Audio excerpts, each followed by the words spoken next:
ఈ ప్రాంతం అనుకున్నంత సురక్షితం కాదు. మీరు మొండి చేయకండి రాణి, మనం వెళ్ళక తప్పదు. రాజమాత, రాణా గారు పులిలా బ్రతికారు, పులిలాగే మరణించారు.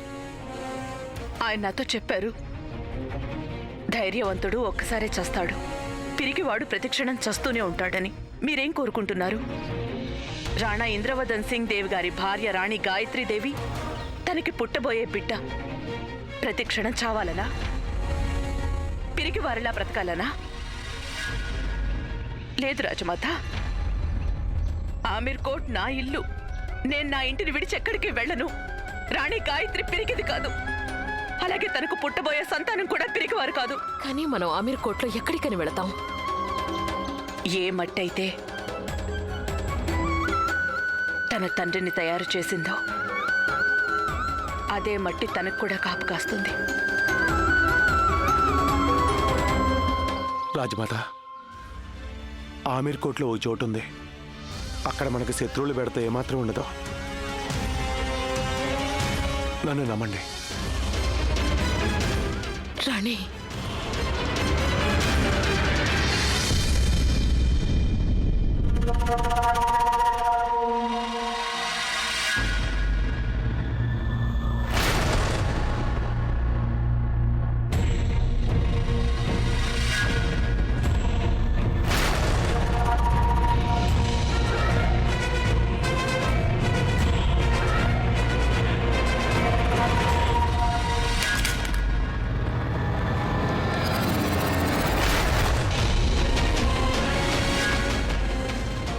ఇదేమి నీ అడవిలోని గుహ కాదు, రాజమహల్. ఇది రాజమహల్. ఇక నువ్వు నీ చేతిని దేనికేసి తుడుస్తున్నావో అది ఆమీర్ కోట సింహాసనం. దాన్ని తాకే అధికారం కేవలం రాజులకే ఉంటుంది.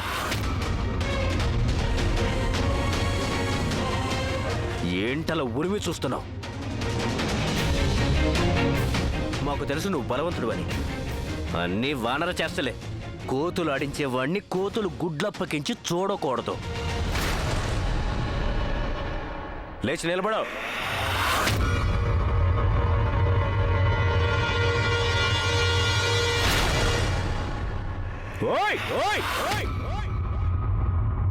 అడవిలో ఒక నక్క రోజంతా ఏడుస్తూనే ఉండేది.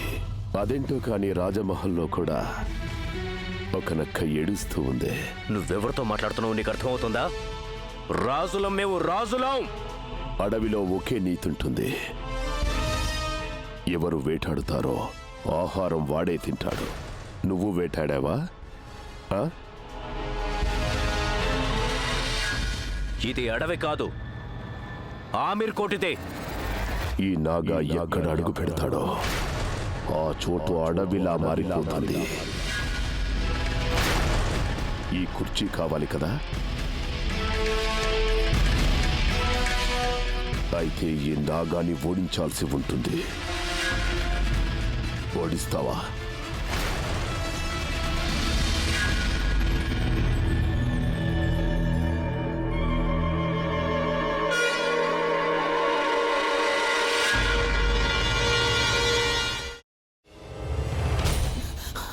నువ్వు ఇంకేమన్నా చెప్పాలా? ఇంకేమన్నా అబద్ధం చెప్పాలనుకుంటే చెప్పేయి. నేను చూడాలనుకుంటున్నాను నన్ను మోసం చేయడానికి నువ్వు ఎంత నీచానికి దిగజారగలవు అని. ఎందుకు ఆలియా, ఎందుకు నువ్వు ఇలా చేసావు? నీకు తెలుసు కదా నానమ్మ తర్వాత నీ ఒక్కదానిని కదా నేను పూర్తిగా నమ్మేది. ఏమన్నావు నువ్వు? ఈ మధ్య అన్నిటినీ మర్చిపోతున్నావా?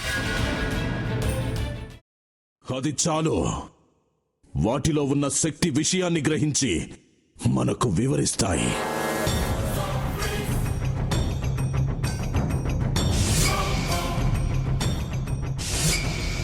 ఎవరు ఆ దండ విప్పొద్దు, గది తలుపులు తెరవద్దు.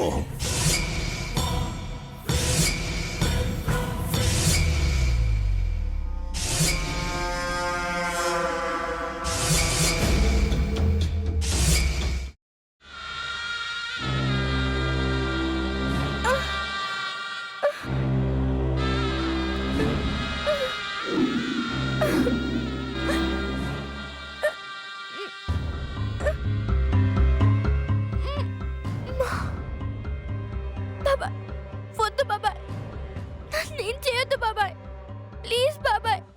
నీకు నిజం తెలిసినప్పుడే నా ఆలోచనలో నువ్వు చచ్చిపోయావు. అబ్బా ప్లీజ్ కొంచెం తినండి ప్లీజ్. భీమారావు గారు, మీరా? ఇగో మీరా కాదు సక్కుబాయ్. అవును, మీ పనామే లేచిపోయిందని చెప్పి కంప్లైంట్ ఇచ్చినావు కదా. రేయ్, ఆయన కంప్లైంట్ ఇచ్చింది లేచిపోయిందని కాదు, కనిపించడం లేదు అని. అట్లానా? సరే మేడం. ఇడియట్. ఆ వంట మనిషి పేరేంటన్నారు? రత్తాలు మేడం.